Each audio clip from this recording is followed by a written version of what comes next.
Okay, so I'm making a new layer here. I'm going to call this one ears. By the way, I do recommend doing the neck first before the head, but as you can see, it doesn't matter, right? You can do things in any order.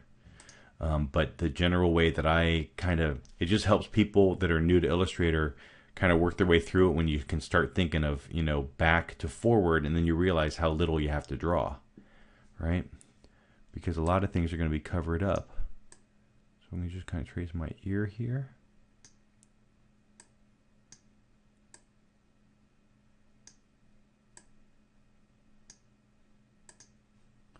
All right, and flip those inside out again.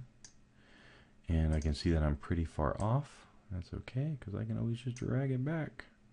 And this is kind of the easy part, because this is, once you can trace one outside edge of something, you can trace the outside edge of anything, right? It's all basically the same thing. This is the exact same thing as tracing the head.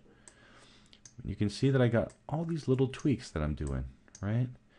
This is what it takes to get a good self-portrait. All of this little kind of perfecting your lines so that everything looks right. This is what you got to do. Okay, so there I've got an ear looking pretty good, I think. I need to bring that back just a tad. All right, it's looking pretty good. And I'm going to leave it actually on a stroke, all right, because I need to see all these areas here. The other thing you can do is fill it. And really, if I turn on my head layer, the ear should be the same color. So what you can do is click on the eyedropper tool. With the ear selected, you just click on the head and it makes it the exact same color. Okay, you see that? But now I can hide the head. And now there's two options here. I can invert the ear, which is what I generally do. But the other thing that I can do is I can, look, if I open up this ears layer, here's the path, right? I can hide just that one path also within my layer. So that's what I'm going to do, because it's a different way to do it. And there's two ways to do the ears here. What you can do is you can trace the actual lines. Like, I can just kind of trace this here. And then make that just a stroke. And then I can do the same thing here. I see there's, oops, forgot to control click.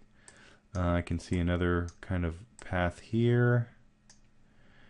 Control click. I can see this little curve here. Control click. And actually, I guess this probably should be down to about like that. So that's one option, and then you can just highlight all of those and use my little color trick that I showed you earlier. Make those a little bit darker. And then when you turn that ear back on, you've got kind of an ear. Now, that I don't think looks so good. All right, so, and I knew it was not going to look that good, although some people do it that way and they get it looking decent. Here's what I like to do. Okay, I'm going to hide that path again, make sure that I'm on the ears layer. And what I like to do is I like to just kind of say, well, here's just a whole kind of area sort of darker. So what I'm going to do is I'm going to trace the outside edge of that area. Hold Alt to break that arm, bring it back around. Okay, oops. Hold Alt to bring that back to where it was. Okay, so there I've traced a little area, and I'll just flip that in and make it dark. And I'm going to do the same thing here. Trace this area.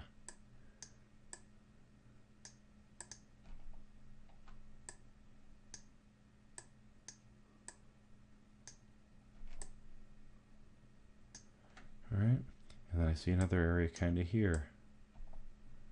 It's just kind of a little arc. All right, and then maybe, well, and let's actually just kind of even turn my ear back on and look at that ear. Now that ear looks a lot better, right? Let's zoom out some and close my ear layer, head and neck. Look at that. That actually looks pretty good. If I do say so myself, and I just did, that looks pretty good.